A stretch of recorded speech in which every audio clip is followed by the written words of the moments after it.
오늘이 벌써 셋째 날입니다.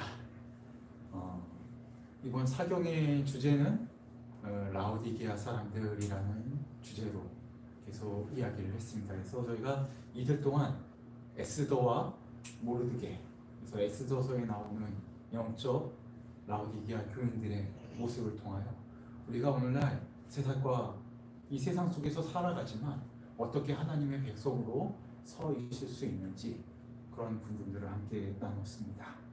특별히 모르드게는 아각 사람이었던 아말렉 사람이었던 하만, 이 베냐민 지파의 원수죠. 이 사울 왕이 아말렉을 진멸했어야 함에도 불구하고 하나님의 말씀에 순종하지 못함을 통하여 그 왕위를 잃어버리게 되었던, 그 가장 원인이 되었던 그 아말렉 사람, 아각 사람 하만이 수상의 자리에 올랐을 때 그는 더 이상 세상과 타협하는 삶을 그만두고 하나님의 말씀대로 그가 서기로 결심했습니다. 그는 한 번에 모든 것을 개혁하려고 하지 않았어요. 가장 중요한, 내가 하나님 외에는 어느 누구에게도 고개를 숙이지 않겠다. 하나님의 원수에게는 내가 고개를 숙일 수 없다. 그 결정 하나에 하나님께서 함께 하셔서 정말 민족을 구원하는 놀라운 일을 이루시는 그 경험을 우리는 에스더서를 통하여 왔습니다. 근데 여러분, 오늘날 우리 영적 라오디게아 교인들에게 모르드게는 하만이라는 사람이 수상에 오르는 것을 하나의 표징으로 보여주셨어요. 그렇다면 오늘 우리에게 하나님께서 보여주시는 그 표징이 무엇일까요? 저는 오늘 이 스가랴서에 나온 말씀을 통하여 여러분들과 함께 그 표징들을 찾아보려고 합니다. 요즘에 전 세계가 가장 떠들썩한 것 중에 하나는 이 전쟁입니다. 아시다시피 이 한반도에도 이 전쟁의 위기가 참 언제 터질지 모르는 그런 위험이 아직 있습니다. 우리는 종전을 한 것이 아니라 뭐예요? 휴전 상태입니다. 그래서 한편으로는 남북 회담도 하기도 하고 서로 이렇게 우리나라 대통령이 북한에 방문하기도 하고 뭔가 이렇게 평화의 분위기가 확 이거 오른 것 같았는데 또 한편에서는 계속 끊임없이 뭐 쏘아 올려요? 미사일. 네, 미사일 쏘아 올려가지고 핵 개발하고.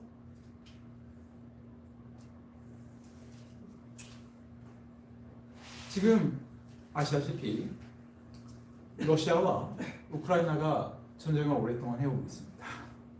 근데 가장 큰 원인이 뭐였어요? 이 3세계의 국가였던 우크라이나가 어디에 가입하기로 한 거예요? 나토에 가입하기로 노력을 한 겁니다. 그러니까 이것을 막기 위해서 러시아가 어떻게 했어요? 그것을 빌미로 전쟁을 일으켰습니다. 근데 이건 하나의 명분입니다. 어떤 나라도 나토에 가입하려는 시도를 했기 때문에 전쟁을 일으켰다라고 생각하는 사람은 없어요. 결국엔 이 전쟁을 일으킨 문제가 뭐였는가? 그럼 아시다시피 이 러시아의 주력 수출 상품 중에 하나가 천연가스입니다. 그래서 이 러시아가 공급하는 이 천연가스는요, 가장 많이 유럽으로 가기 위해서 통과하는 나라가 바로 어디였냐면은 우크라이나예요. 절반 이상이 우크라이나를 통해서 어디로 연결돼 있어요? 유럽으로 연결돼 있어요. 근데 그동안 제3세계였기 때문에 그 천연가스관이 이용되는 그 사용도에 대하여 아주 좋게 쳐졌습니다. 근데 나토에 가입하는 순간 어떻게 돼요? 네, 오히려 나토, 유럽 국가들의 편에 서서 뭐예요?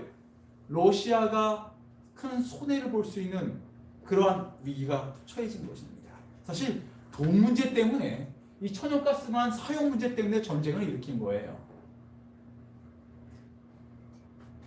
근데 여러분 아시다시피 옛 냉전 시대 때는 자유주의 진영이었던, 민주주의 진영이었던 미국과 그다음 어디예요? 공산주의 진영이었던 소련. 그래서 공산주의와 민주주의의 어떻게 보면 힘싸움 때문에 뭐가 일어났습니까? 우리 민족의 비극이었던 6.25가 전쟁이 되었습니다. 근데 이번에는 이 러시아가 전쟁을 일으킨 것은 나토를 향하여 전쟁을 일으킨 것과도 같습니다. 그러다 보니까 여러분 나토 국가들, 유럽 국가들이 지금 어디를 도와주고 있어요? 우크라이나를 도와주고 있어요. 근데 여러분 이 우크라이나를 갖다가 나토 이상으로 도와주는 나라가 있어요. 거기 어디죠? 대한민국입니까? 네, 윤석열 대통령 많이 지금 도와주고 있습니다. 근데 여러분 가장 많이 지금 도와주고 있는 나라가 어디냐면은 미국이에요. 미국이 막대한 돈을 끌어들여가지고 군수 물자를 지금 대주고 있습니다. 그래서 사실 이게 나토와 러시아의 싸움이 아니고 뭐예요? 나토 연합이라고 그래요. 어디랑 연합했어요? 미국이 나토의 편에 서 있습니다. 근데 여러분 이 성경의 예언상 계시록 13장에 보면 마지막 때 두 짐승이 사용이 돼요. 어디랑 어디죠? 여기 나와 있습니다. 양 같은 짐승입니다. 근데 뭐처럼 말해요? 용처럼 말하는 미국입니다. 그 다음 또 하나 뭐예요 여기? 그냥 무서운 짐승이라고 되어 있습니다 여러분. 그렇죠? 이게 누굴 의미해요? 로마 교황권입니다. 혹시 여기 바티칸을 방문해 보신 적 있으십니까? 가보셨습니까? 거기 가시면 네, 성지순례 가시면 거기 가이드가 나와서 이렇게 막 유명하게 그러니까 유창하게 이 자랑스럽게 바티칸을 설명합니다. 근데 설명할 때 하나 빠지는 게 뭔지 아세요? 이 나토 국가, 유럽 연합들이 문제가 있을 때마다 그 안에서 모든 것을 중재하고 모든 것을 통제해 주는 나라가 어디라고요? 바티칸입니다. 로마. 사실 나토는요 그 중심에 누가 있어요? 교황이 있어요. 그래서 지금 교황과 누가 같이 돕고 있어요? 야, 이 슈퍼파워 두 개가 있어야 돼. 이게 마지막 때 그 현상입니다. 자, 이거는 잠깐 넘기겠습니다. 네, 오늘 시간이 없기 때문에. 자, 이런 배경을 여러분 지금 전쟁 시대적인 지금 배경을 이렇게 이해하면서 저희가 이제 스가랴서를 잠깐 공부하려고 하는데요. 이 스가랴서가 상당히 깁니다. 그래서 제가 최대한 간추려서 좀 이야기를 하려고 해요. 잠깐 이 스가랴서의 역사적 배경을 보겠습니다. 기원전 520년 전에 주어진 기별입니다. 특별히 무엇을 준비해야 되는 백성들에게 주어진 기별일까요? 예수 그리스도의 초림을 준비해야 할 백성들을 위하여 스가랴에게 기별이 주어집니다. 아시다시피 70년 포로 생활이 어떻게 됐어요? 거의 끝나갑니다. 예레미야가 다음과 같이 예언했죠. 예레미야 29장 10절 여호와께서 이같이 말씀하시니라. 바벨론에서 몇 년이요? 70년이 차면 내가 너희를 돌보고 나의 선한 말을 너희에게 성취하여 너희를 이곳으로 돌아오게 하리라. 그 예언을 하셨습니다. 그래서 놀랍게도 여기 이렇게 보시면 이스라엘이 3번에 걸쳐서 망합니다. 근데 605년 1차 포로 때 여러분 아시다시피 이때 누가 포로로 잡혀갑니까? 다니엘과 세 친구들이 16살 때 포로로 잡혀갑니다. 그리고 나서 여러분 이 다니엘서 6장, 여러분 다니엘서 6장이 무슨 사건이 있죠? 사자굴 사건이에요. 이미 바벨론은 페르시아에게 멸망당하고, 그렇죠? 그리고 그 다리우스 왕 때 이 다니엘이 왕 외에는 기도하지 말아야 되는데 누구에게 기도해요? 하나님께 하루 3번 늘 하던 대로 기도합니다. 그래서 여러분이 다니엘 6장의 사건에 있을 때는 다니엘의 나이가 이미 몇 살이에요? 80이 넘은 할아버지예요. 근데 여러분 왜 다니엘서 6장의 사건이 일어났죠? 그리고 왜 다니엘은 목숨을 걸고 기도한 것입니까? 여러분 아시다시피 이때 16살 때 잡혀갔으니까요. 첫 번째 80세가 되었으면은 거의 몇 년이 된 거예요? 70년이 다 찬 거예요. 즉 예레미야 선지자의 예언의 기간이 다 된 겁니다. 근데 이스라엘 백성들이, 유대인들이 석방될 기미가 보여요, 안 보여요? 안 보여. 그러니까 어떻게 한 거예요? 빨리 포로에서 해방돼서 예루살렘을 다시 재건해야지 구원이신 예수 그리스도가 오시는데 이 일이 진행되지 않으니까 다니엘이 뭐 한 거예요? 목숨 걸고 기도한 거예요. 근데 여러분, 다니엘이 기도할 때마다 무슨 일이 있어요? 이 사단이 아주 참패를 당합니다. 꼬꾸라지고 망신을 당합니다. 왜요, 안 그래요? 2장 때 그랬어요? 다니엘과 세 친구들이 열심히 기도했더니 자기의 수장이었던, 자기가 조종한다고 생각했던 이 느부갓네살 왕이 어떻게 합니까? 다니엘에게 높죽절하면서 뭐라고요? 야, 네 신이야말로 정말 살아계시는 신이야. 너 신이야말로 참 신이야. 하나님 앞에 절한 거예요. 그러니까 다니엘이 기도할 때마다 기가 막힌 일이 있으니까 다니엘이 정말 목숨 걸고 기도하는 이 기도를 막기 위하여 무슨 사건을 일으킨 거예요? 사자굴 사건을 일으킨 거예요. 그래서 여러분, 다니엘의 기도가 나온 게 다니엘서 9장에 나오는데, 여러분 다니엘서 9장 2절에 보면은 이 예언 성취, 그 70년에 대한 그것이 거의 다 돼갑니다. 그 기도를 막 하고 있었던 것을 우리는 보게 됩니다. 근데 하나님, 여러분 아시다시피 이 다니엘을 막기 위해서 사자굴에 넣는데, 여러분 인간 최초로 사자와 1박 2일을 찍은 사람이 누구입니까? 예, 다니엘입니다. 예, 다니엘을 사자굴에 딱 넣는데 사자들이 어떻게 해요? 하나님이 그와 함께 하시니까 감이 무서워가지고 뭐예요? 이러면서 그날 아마 사자를 비계 비고 아마 잤는지 모르겠습니다. 누가 그랬을 것 같다라고 얘기하는데, 사자가 생각보다 더럽습니다. 예, 아마 그냥 저는 그러지는 않았을 것 같아요. 근데 여러분, 이 사실이 사자굴에 넣었는데도 불구하고 수상 자리에 있었던, 총리 자리에 있었던 다니엘이 살아났어요, 안 살아났어요? 살아났어요. 이 소식이 전국에 퍼지기 시작합니다. 우리 이 소식이 누구까지 들려요? 페르시아에 있던 국부였던 고레스 왕이 이 사실을 듣게 됩니다. 그리고 아마 이 다니엘이 대하여, 그리고 유대 민족들이 대하여 깊은 인상을 받게 된 거에 틀리가 없습니다. 그래서 여러분, 이 다니엘 사자굴 사건 때문에 어떤 일이 일어나요? 이스라엘 백성이 고레스 왕에 의하여 포로에서 석방되는 그 사건이 일어납니다. 이건 역사적으로요, 여러분 이건 이해할 수 없어요. 왜 고레스가 이스라엘 백성을 석방시킵니까? 여러분, 그거에 대한 유일한 사건을 다룬 게 뭐예요? 성경이에요. 다니엘이에요. 여러분, 우리 하나님 멋있습니까? 정말 이 사단의 계획을 오히려 하나님의 뜻을 이루는데, 놀라운 하나님의 섭리로 바꾸는데 하나님께서 역사하시는 것입니다. 우리 하나님이 이렇게 대단하신 하나님입니다. 그래서 기원전 537년 고레스 왕 때 어떤 일이 일어나요? 1차 석방령이 내려집니다. 이때 몇 명이 귀환을 하냐면은 5만여 명의 유대인들이 귀환합니다. 근데 이때 누가 같이 귀환했냐면은 스가랴와 학개 선지자입니다.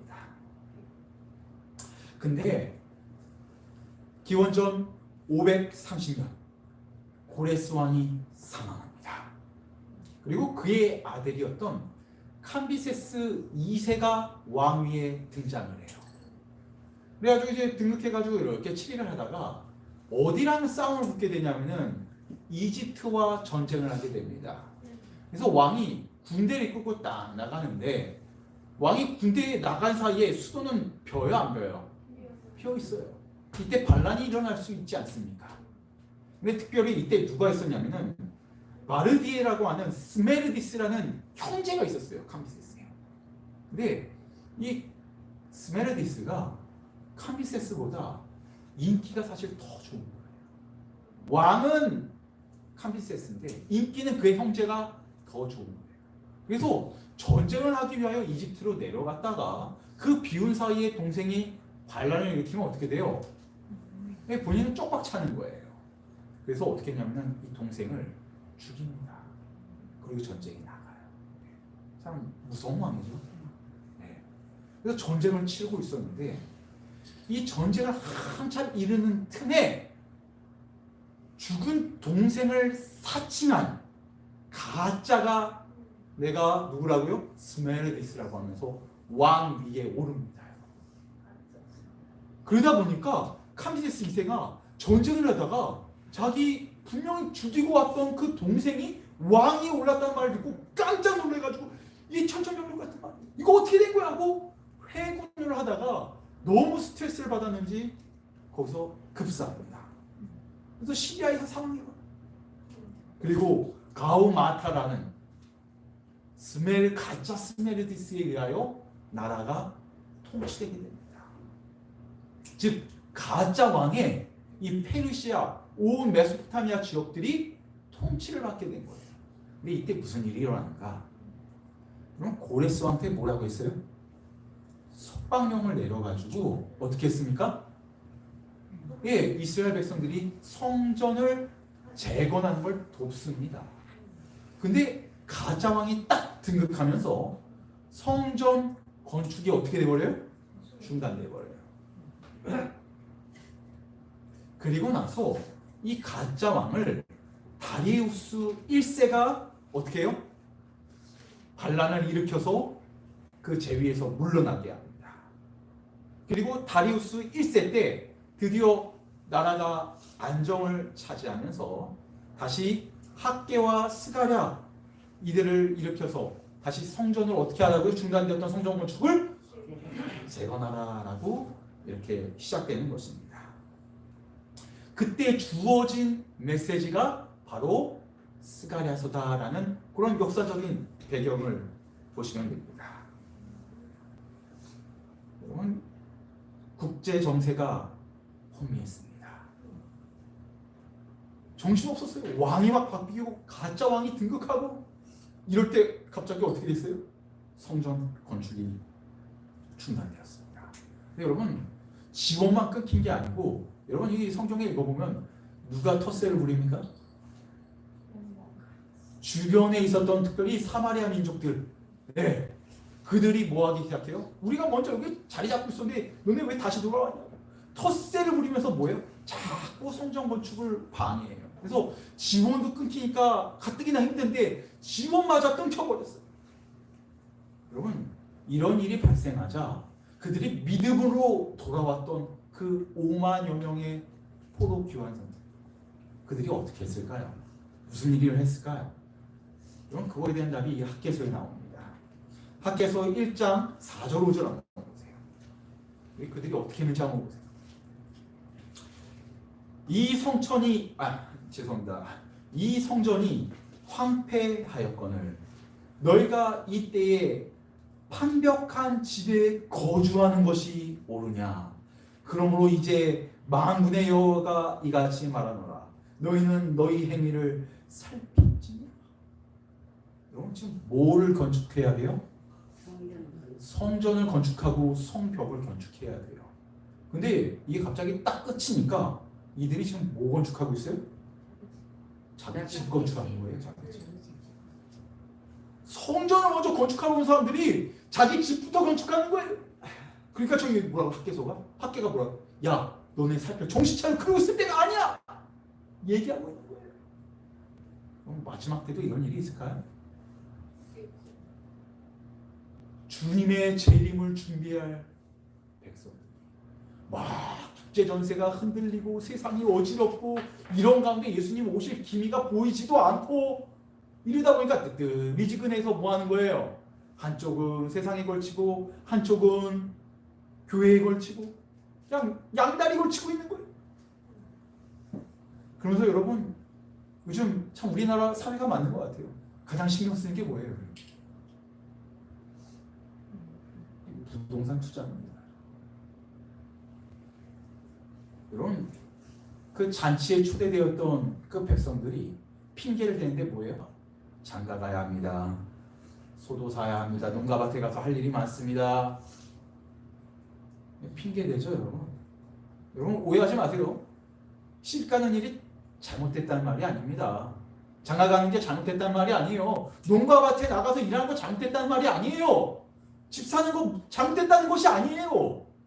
재림 기별을 받은 마지막 백성으로서 우리가 해야 할 본분을 뒤로 한 채 오히려 이 세상에 집착하여 내 사는 데만 급급해서 핑계대는 우리들을 갖다가 책망하는 메시지입니다. 여러분 그거 가져야 돼요. 학개서 2장 7절 또한 모든 나라를 진동시킬 것이며 모든 나라의 보배가 이르는 이 만국의 보배가 이르는 예수 그리스도의 은혜하고 있는 것입니다. 예수님의 초림이 가까웠다. 예수님의 재림이 가까웠다. 너희들 세상에 타협하고 살지만 가장 우선순위가 뭔지 정신 차려라. 이 이야기를 하고 있는 것입니다. 자, 이런 상황 속에서 여러분 이 히브리 문학 여러분 많이 들으셨죠? 이 히브리 문학의 특징은 이 대국법을 씁니다. 그렇죠? 그래서 결과를 먼저 얘기하고 마지막에 그 원인을 설명하는 것이 이런 표현입니다. 이 한국식으로 한번 볼까요? 한국식으로 보면은 우리는 이렇게 말합니다.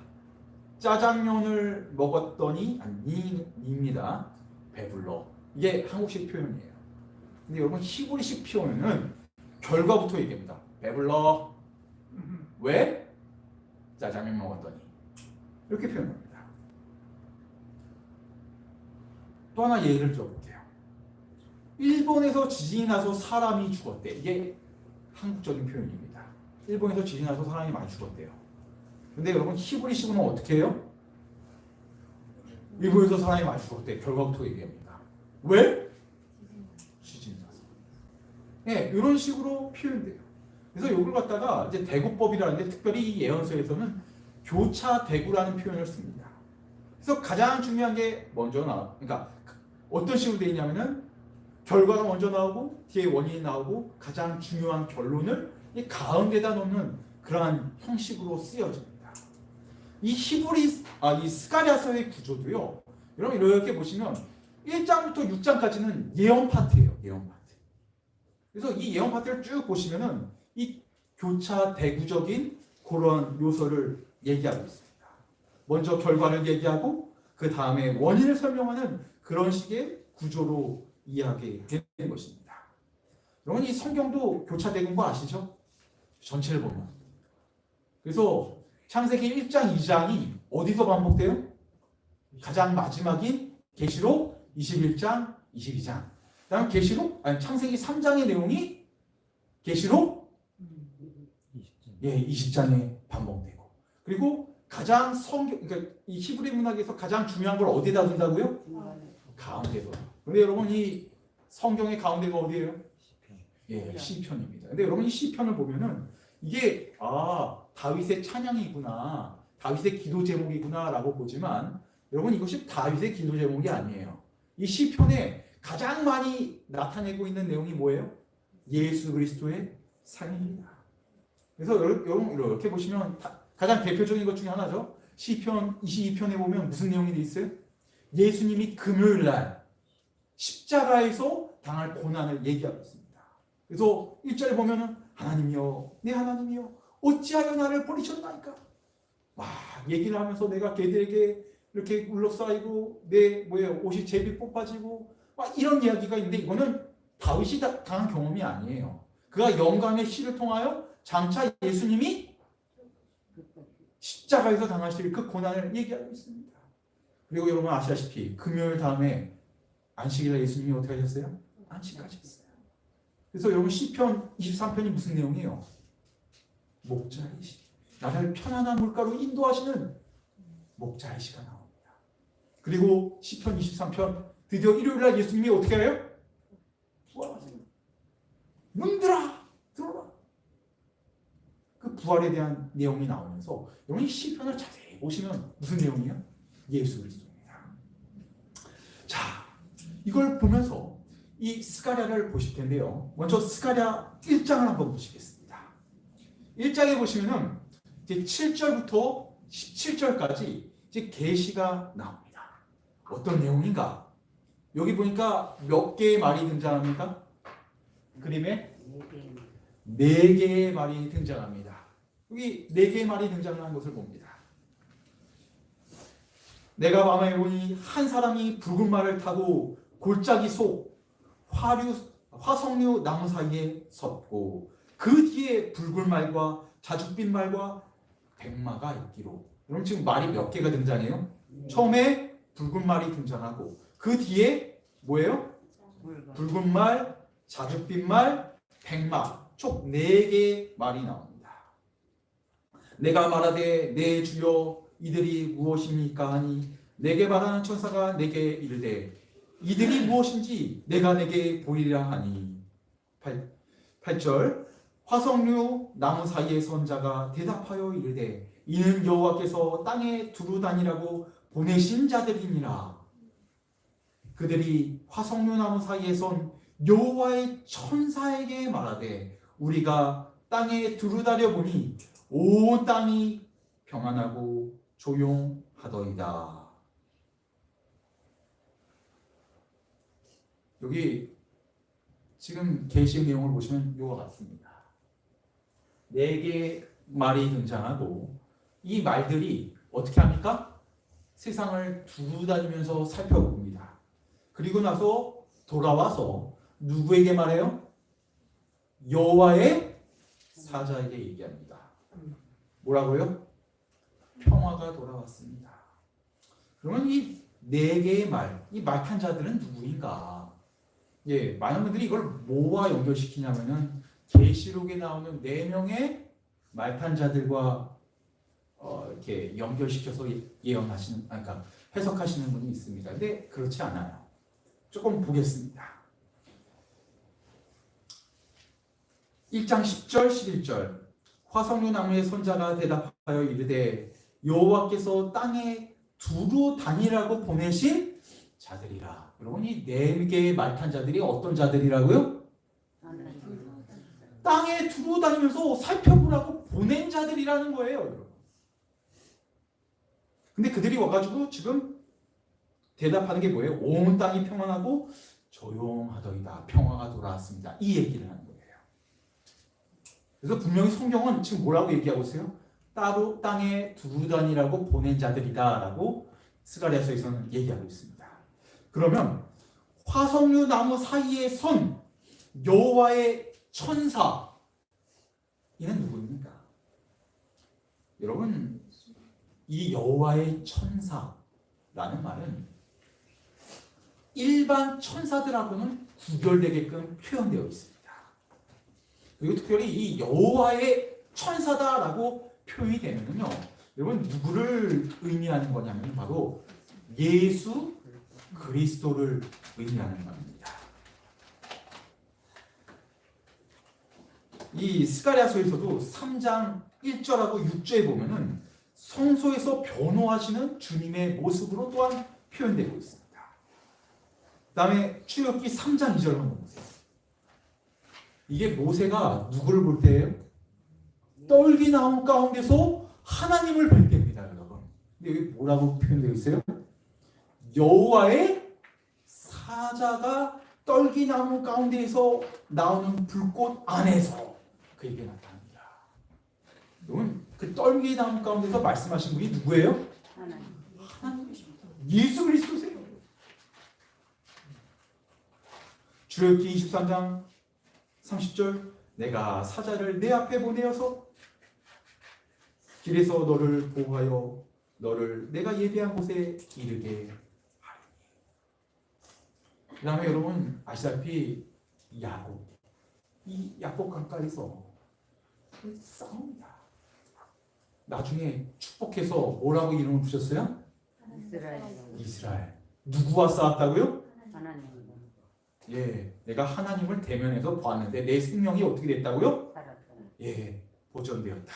그래서 여러분 이 성경에서 여호와의 천사 하면은 누굴 가리킨 거예요? 인자, 예수 그리스도를 가리키는 용어다라고 여러분 성경에서 그렇게 보시면 됩니다. 즉 두루 다니려고 보냈던 사람들이 여호와의 사자 누구에게? 예수님에게 지금 보고하는 내용이 스가랴서 1장의 내용인 것입니다.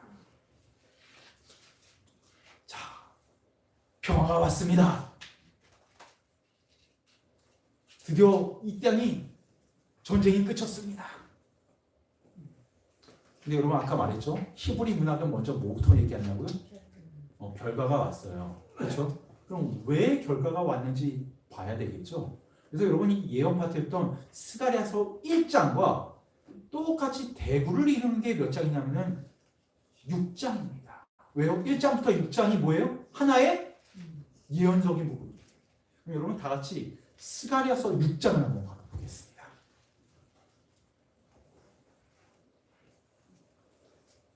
스가랴서 6장 1절. 내가 눈을 들어본즉 아까는 내 말이었는데요. 여기 뭐가 등장합니까? 내 병거가 두 산 사이에서 나오는데 그 산은 구리 산이다. 그 뒤에 쭉 예언적인 내용이 나오는데요. 한번 비교를 해볼게요. 스가랴서 1장과 6장에 나오는 인물들입니다.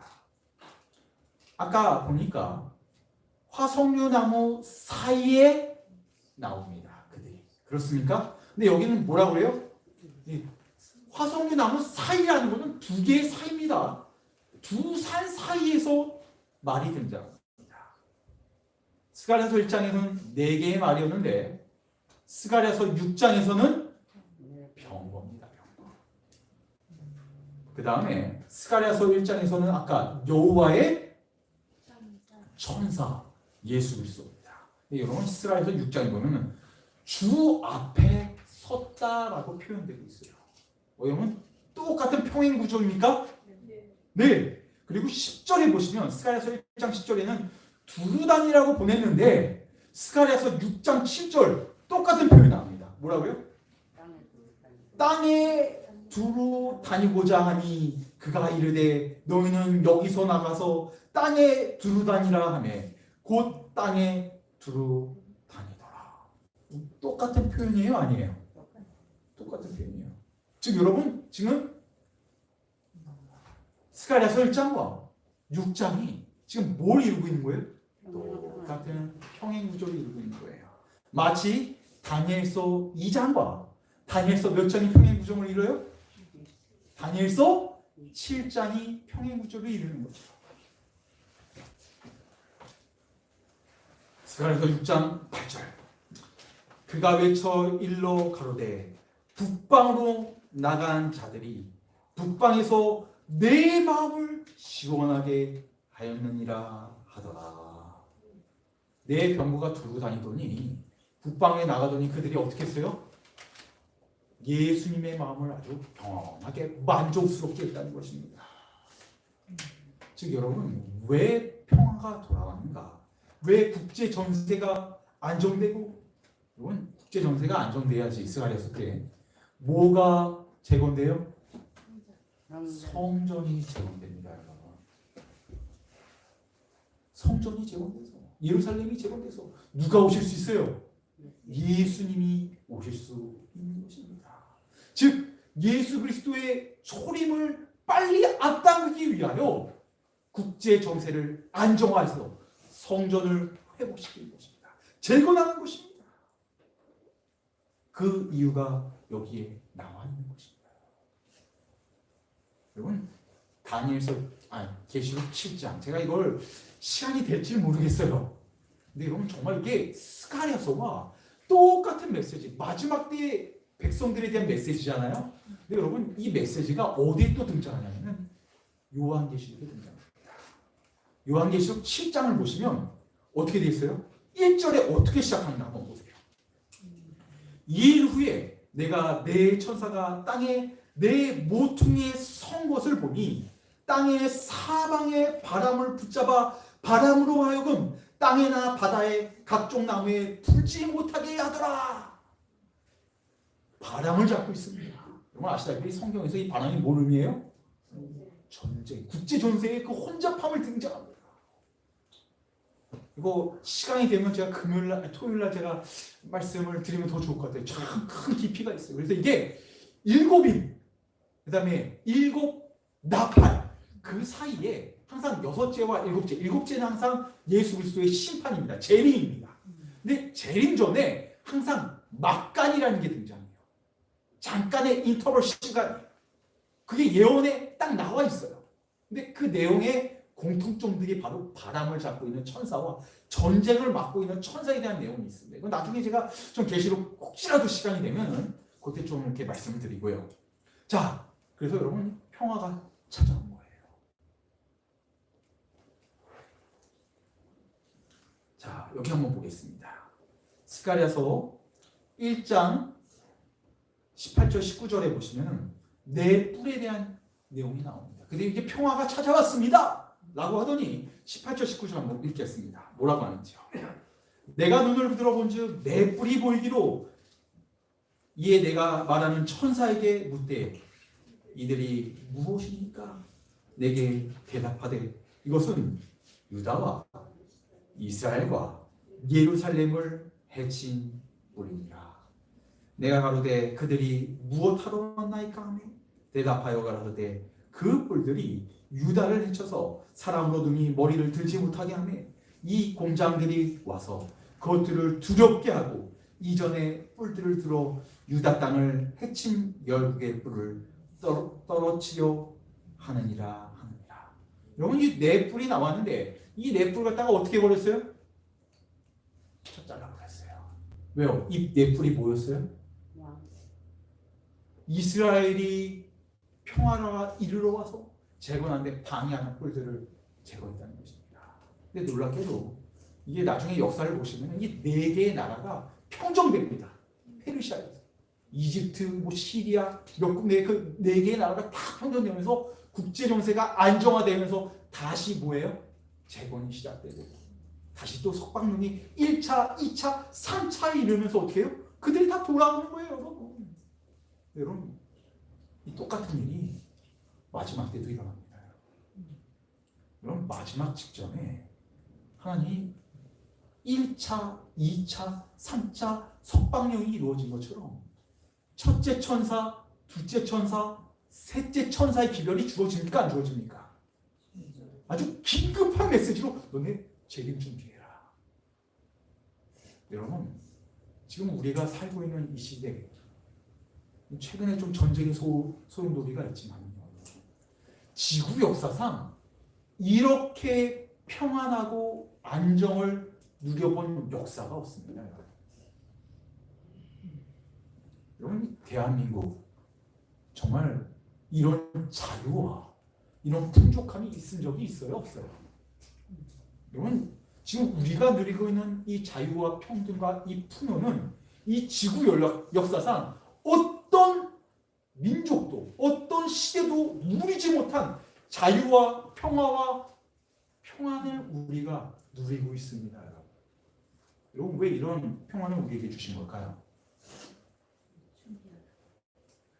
뭐 하라고요? 예수 그리스도의 재림을 준비하라는 것입니다. 하늘 성소의 회복을 준비하라는 우리에게 새 천사의 기별을 줘서 뭐 하라는 거예요? 열심히 복음 전도하고 새 천사의 기별을 전하라는 우리에게 주신 바입니다, 여러분. 근데 학개서의 말대로 예수 그리스도의 초림을 준비해야 될 이 이스라엘 백성이 뭐 짓기 바빠요? 자기 집 짓기 바빠요. 우리도 지금 뭐 하고 있는 거예요? 아, 내가 어떻게 잘 살까? 나만 잘 살까? 그거 생각하고 있어요. 여러분, 이거 심판받게 됩니다. 하나님이 주신 이 자유와 평등과 이 평화는 뭐예요? 마지막 시대를 땅 끝까지 이르러서 전파하라고 주신 하나님의 놀라운 은혜의 시간임을 여러분 기억하시기 바랍니다. 여러분, 예수님이요, 마태복음 24장에 보시면 무슨 내용이 나와요? 마지막 종말에 대한 이야기를 쭉 얘기합니다. 예루살렘에 오서 막 오니까 제자들이 왜 우시냐고, 그리고 세상 끝에는 무슨 일이 있습니까? 물어봤더니 예수님이 뭐예요? 다 대답하셨어요. 그렇죠? 돌 하나에 돌 하나도 남기지 않고 예루살렘이 다 무너지고 거짓 그리스도가 일어날 거고 기근과 지진과 막 여러 가지 일들이 일어날 것이다. 근데 여러분, 그 예언대로 됐어요, 안 됐어요?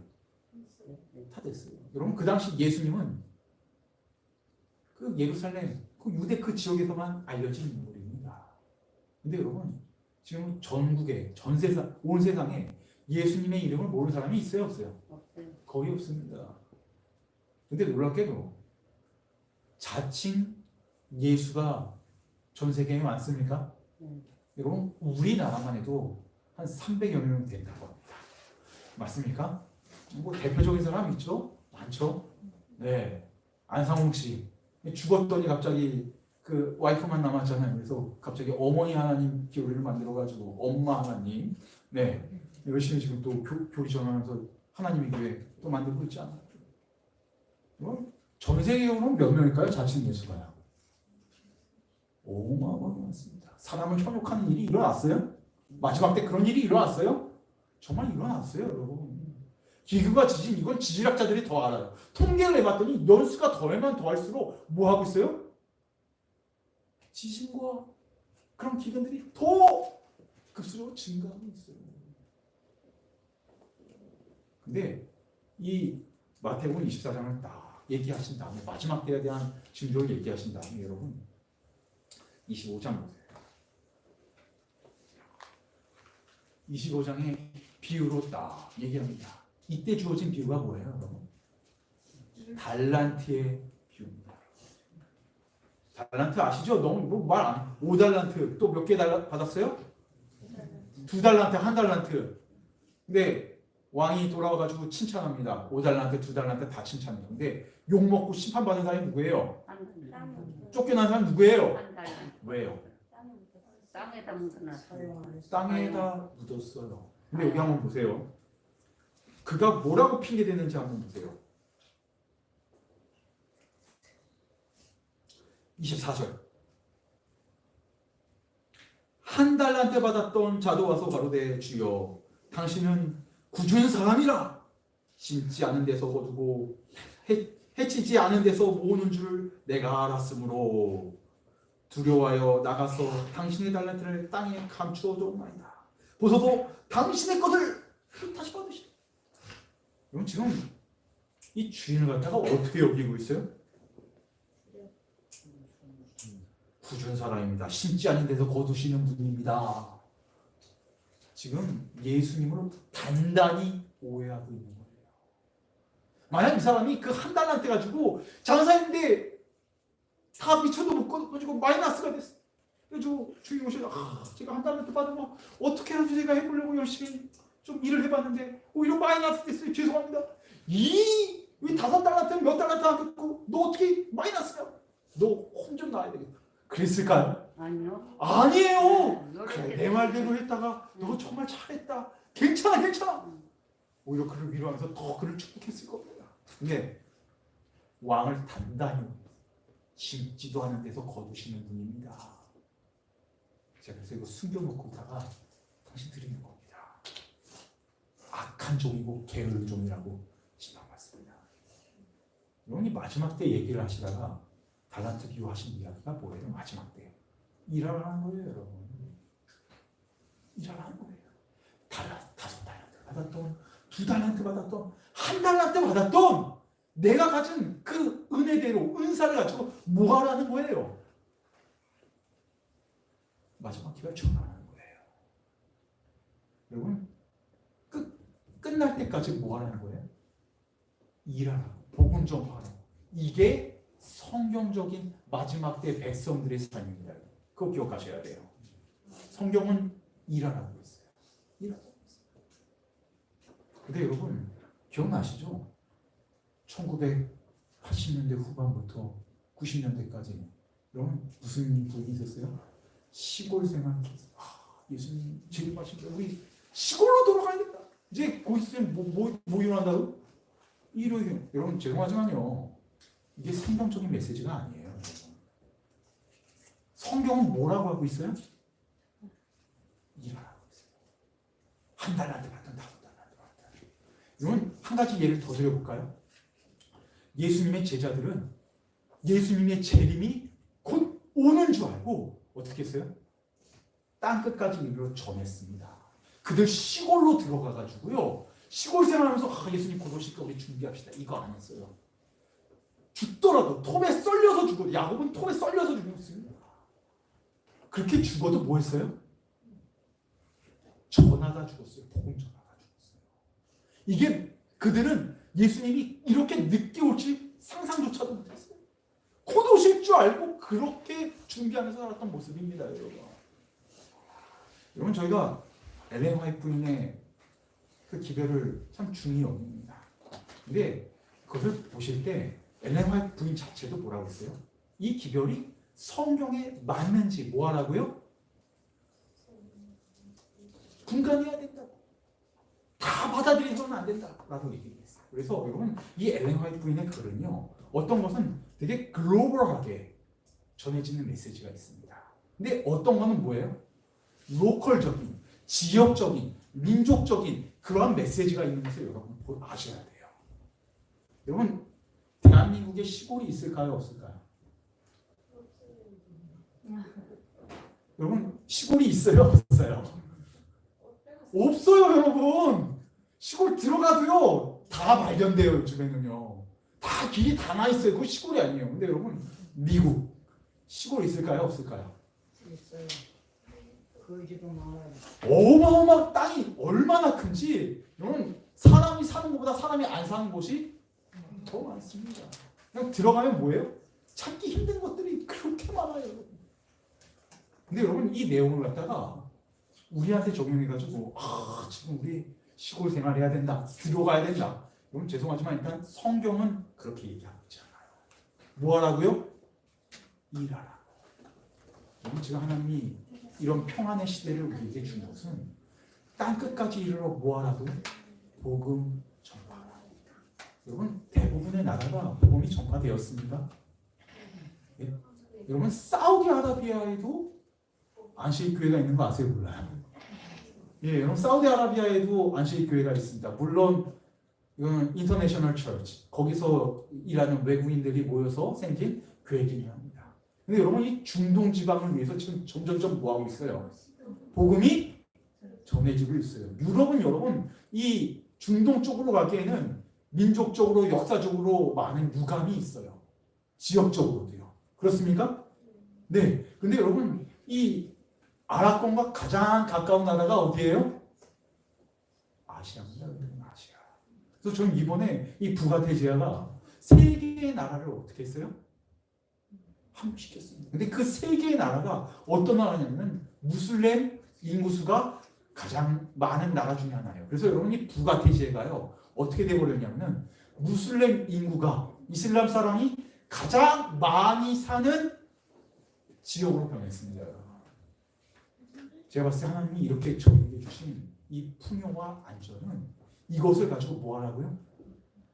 전하라. 그리고 여러분, 아직 문이 절대 아직 안 열린 곳이 한 군데 있어요. 어디예요? 북한입니다. 저는 하나님의 말씀이 예언대로 성취될 것을 믿습니다. 북한 분명히 열릴 것입니다. 여러분, 그때를 위해서 아는데요. 네? 북한에도 뭐 지하교회가 있다라고 이렇게 얘기를 하고 있지만 그것이 진짜인지 아닌지 사실은 저희도 이렇게 판가름할 수 없고, 일단은 북한 자체도 지금 종교를 아예 허용하고 있지는 않습니다. 그렇기 때문에 거기 있는 민족들을 위하여 분명히 하나님께서 길을 여실 것입니다. 그때를 위하여 여러분, 대한민국이요, 이 아시아에서 가장 교권이 강합니다. 그거 아십니까? 여러분, 11군도 제7안식 예수제일교회 아시아에 있는 국가 중에서 저희가 탑 1입니다. 여러분. 대만, 일본 출원한 지 오래예요. 저희가 어느 정도냐면 북미 지회의 한 미션의 한 3분의 1 정도 되는 11금을 저희가 내고 있습니다. 그만큼 저희 대한민국이 하나님께서 많은 축복을 주셨어요. 왜요? 복음 전하. 그래서 여러분, 이 한국이 요즘에 정말 많은 선교사들을 파송하고 있습니까? 정말 많이 파송하고 있어요. 아시아로, 이슬람 문화권으로, 터키로 그러면 계속 진출하고 있습니다. 더 나아가서 여러분, 우리도 지금 우리가 있는 이 자리에서 이제 뭐 나 살 날이 별로 안 남았으니까 그냥 노후 준비하고 그냥 편안하게 자손들한테 좀 나눠줄 걸 잘 준비하고 정리 잘 해주고 이거 하자. 이게 중요한 게 아니에요. 뭐예요? 때를 어떤지 나에게 주어진 이 상황에서 내게 주신 탈란트를 가지고 뭐 해야 되는 거예요? 복음 전해야 돼요. 자녀들에게도 복음 전해야 돼요. 얘들아, 끝이 얼마 안 남았다. 내 인생을 살아봐. 봐봐. 내가 어떻게 살아가는지. 내가 이 믿음 가지고 살았다. 너희들도 이 믿음을 지키기 원한다. 정해야 됩니다. 내가 할 수 있는 수가. 그랬을 때 하나님께서 어떻게 해요? 한 명도 침대 못 쳤어도 하나님께서 그럴 거예요. 잘하였도다. 착하고 충성된 종. 내가 나를 위하여 저렇게 증거했는데. 여러분 하늘에서 얼마나 큰 위로가 있을까요? 여러분 하늘의 위로는요. 이 땅에서 때를 어떤지 못 어떤지 박해가 있든지 내 형편이 어떤지 예수 그리스도를 바라보면서 복음을 전한 자에게 구원이 이른다는 사실을 기억하시기 바랍니다. 여러분 이 스가랴서가 그때 주어진 내용입니다. 자 오늘 시간이 너무 많이 됐고요. 내일 이제 스가랴서 2장, 3장, 4장, 5장에 있는 내용들을 또 한꺼번에 또 같이 보면서 거기에 나와 있는 이 내용들이 도대체 또 어떤 메시지를 우리에게 주고 있는지 우리 또 다 함께 살펴보도록 하겠습니다. 잠깐 기도하겠습니다.